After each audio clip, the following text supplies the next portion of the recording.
सबको जय मसीह की। प्रभु यीशु के सुंदर नाम में आप सबको बहुत से आशीष मिले। आज मैं फिर आपके सामने एक छोटी सी वीडियो बनाकर लेकर आ रही हूँ, क्योंकि जब मैं उत्पत्ति का अध्ययन कर रही थी तो मैंने बहुत सी बातें सीखी और उन सब बातों को मैं स्टेटस में लगाती हूँ, ग्रुप में भेजती हूँ, ताकि जिन्होंने परमेश्वर के वचनों को इस तरह से नहीं सुना वो इसे डिटेल में सुन सके, जिस तरह से हमें पास्टर दानियल राज सिखाते हैं। और उन्होंने बहुत सुंदर ढंग से, बहुत अच्छे तरीके से कॉन्टेस्ट में उन्होंने हमें सिखाया है। तो उत्पत्ति का जो अध्ययन हमने किया है, पूरे 50 चैप्टर है, एक अध्याय से लेकर पूरा 50 चैप्टर है। तो उसमें हर एक कैरेक्टर हम कुछ ना कुछ सीख सकते हैं। जैसे अब्राहम हो गया, इसहाक हो गया है, याकूब, यूसुफ, रेबेका, तमार, दान, यहूदा, और मतलब बहुत से कैरेक्टर है, बिन्यामीन, उसका नेचर, मतलब कुछ ना कुछ हम किसी न किसी व्यक्ति से हम सीख सकते हैं। तो हर बातों को उत्पत्ति के चैप्टर में कलीसिया कनेक्ट किया गया है। जब से उत्पत्ति हम जब शुरू करते हैं तब से लेकर प्रकाशित वाक्य तक हम देखते हैं कि हर एक बातों को हम कलीसिया से, प्रभु यीशु की दुल्हन से कनेक्ट कर सकते हैं। और किस तरह से जब पहला आदम हार गया तो परमेश्वर ने किस तरह से दूसरे आदम को तैयार किया ताकि मानव जाति नष्ट ना हो, शैतान के चुंगल में ना पड़ने पाए। तो परमेश्वर ने पूरी योजना के साथ प्रभु यीशु को इस दुनिया में लेके आए और प्रभु यीशु की वंशावली को किस तरह से उन्होंने, जो मूर्ति पूजा करते थे और जो गॉडली लाइन अनगॉडली लाइन कहते हैं, उसको अलग करके प्रभु परमेश्वर लेकर साथ चला ताकि वो प्रभु यीशु को लेकर आ सके। हम देखते हैं कि अब्राहम ने किस तरह से, जब प्रभु यीशु ने उसकी परीक्षा लेनी चाहिए आखिरी, तो उसने अपने बेटे के ऊपर लकड़ी का ढेर लादा। वो चाहता तो नौकर को भी बोल सकता था, जो उसके साथ आए थे नीचे खड़े थे, उनको भी बोल सकता था, वो खुद भी लाद सकता था, लेकिन उसने इसहाक के ऊपर लकड़ी लादा।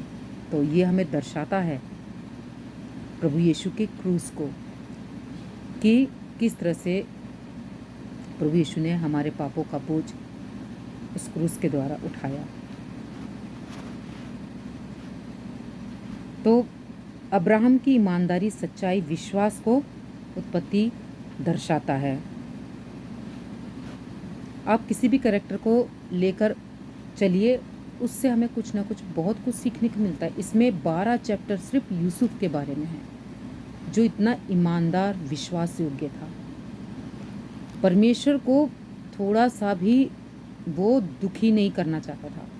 उसने हर तरीके से परमेश्वर को खुश, क्योंकि उसने सीखा था अपने पापा से, उसने सीखा था कि किस तरह से परमेश्वर को खुश करना है। याकूब से उसने सीखा था कि किस तरह से परमेश्वर के बताए राह पर चलना है। उसके जीवन में कितने टेम्पटेशन आए, कितनी परेशानियां आई, दिक्कतें आए, हर चीज़ में वो खरा निकला। क्या आज हम ऐसे निकल सकते हैं, उस यूसुफ की तरफ बन सकते हैं? पूरा 12 चैप्टर परमेश्वर ने मूसा के ज़रिए, पूरा 12 चैप्टर में मूसा के ज़रिए यूसुफ के बारे में पूरा लिखा हुआ है। वो प्यार तो ज़रूर रेबेका से करता था, लेकिन उसकी जो समाधि बनाई, जो उसको दफनाया गया, उसको लिया के पास। क्यों? क्योंकि उसे समझ में आ गया था कि कौन सही और कौन गलत है। आप सब जानते हो कि लिया शक्ल से भी सुंदर नहीं थी, उसकी आंखें भी धुंधली थी, लेकिन परमेश्वर ने उसको चुना। उसका जो बेटा यहूदा हुआ, उसके रास्ते से प्रभु यीशु का जन्म का रास्ता खुलता है, कि वहाँ से प्रभु यीशु की वंशावली शुरू होती है आगे से। तो लिया को चुना परमेश्वर ने, क्योंकि यहूदा के घराने से ही प्रभु यीशु आने वाला था। और रेबेका को नहीं चुना, क्योंकि उसने क्या करा, जब वो अपने पिता का जगह छोड़ा लाबान का, तो वो अपने पिता की मूर्तियों को लेकर अपने पास रख ली, जो परमेश्वर को बिल्कुल पसंद नहीं है, जो मूर्ति पूजा है। तो इसलिए परमेश्वर ने उसको नहीं चुना। लेकिन फिर भी लास्ट में परमेश्वर ने उसको यूसुफ दिया, और यूसुफ इतना ईमानदार, सच्चा और देखने में भी बहुत सुंदर, खूबसूरत, लेकिन उसे किसी चीज़ का भी घमंड नहीं था। तो हम उससे बहुत कुछ सीख सकते हैं, याकूब से सीख सकते हैं। भले उसने शुरू में छल के अपने अपने भाई का उसने हक लिया, एसाव का, भले उसने उसको उसका पद भी ले लिया और फिर वहाँ से भाग गया, लेकिन वहाँ से उसकी दुनिया, उसकी लाइफ चेंज रहती, क्योंकि याकूब का मतलब होता है कि थीफ, यानी चोर। लेकिन जब वो लाबान के पास आता है, टोटल उसकी ज़िंदगी बदल जाती है और वो मेहनत करता है 7 साल लिया के लिए, 7 साल रेबेका के लिए। उसने ईमानदारी से पशुओं का भी पालन किया, भेड़ बकरियों को चराता था, ईमानदारी से हर एक काम किया। परमेश्वर उसके संग संग रहा, उसके बेटे के भी संग संग रहा। तो हम बहुत कुछ सीखने को मिलता है इस उत्पत्ति की किताब से। आप इसे, जब आप सोचते हैं कि इतनी मोटी बाइबल हम कैसे पढ़ेंगे, लेकिन जब आपका मन और चीज़ों से हटकर, टीवी हो गया, मोबाइल हो गया, लैपटॉप हो गया और बहुत कुछ हो गया, आप उन सब चीज़ों से हटकर अपना मन जब वचन में लगाते हैं, बाइबल में लगाते हैं, तो आपका इंटरेस्ट और बढ़ जाता है। आपको ऐसा लगता है कि अब इसके बाद क्या होगा, अब मैं और पढ़ूँगा। पहले एक चैप्टर पढ़ती थी, उसमें से थोड़ा सा पढ़ती थी, फिर धीरे धीरे मैंने एक पूरा ख़त्म किया, फिर मैंने कहा 2 पढ़ती हूँ, 2 ख़त्म किया, 3 पढ़ती हूँ, 3 ख़त्म किया, ऐसे करके मैं एक दिन में 10 चैप्टर ख़त्म कर लेती हूँ। और मुझे बहुत अच्छा लगता है वचन पढ़ना। शैतान नहीं चाहता, आजकल के युग में शैतान नहीं चाहता है कि कोई भी आत्मा बच जाए। उसने अपना जाल पूरी तरीके से बिछा रखा, हमें दिखाई नहीं देता है, क्योंकि वचन भी तो कहता है ना कि हमारी लड़ाई ये शरीर से नहीं हो रही है जो हमें देख रहे हैं, हमारी लड़ाई जो स्वर्ग के मध्यस्थ में रहते हैं उन आत्माओं से है। तो हमें उसको हराने के लिए हमें वचनों में स्ट्रोंग होना है, इस बाइबल में हमें स्ट्रोंग होना है। यही हमें सब कुछ सिखाता है, यही हमें बाइबल में के वचन के अनुसार हमें चलना सिखाता है, हमें शैतान से बचाता है। अगर ये हमारे पास है, इसके वचन हमारे पास है, तो शैतान हमारा कुछ नहीं कर सकता।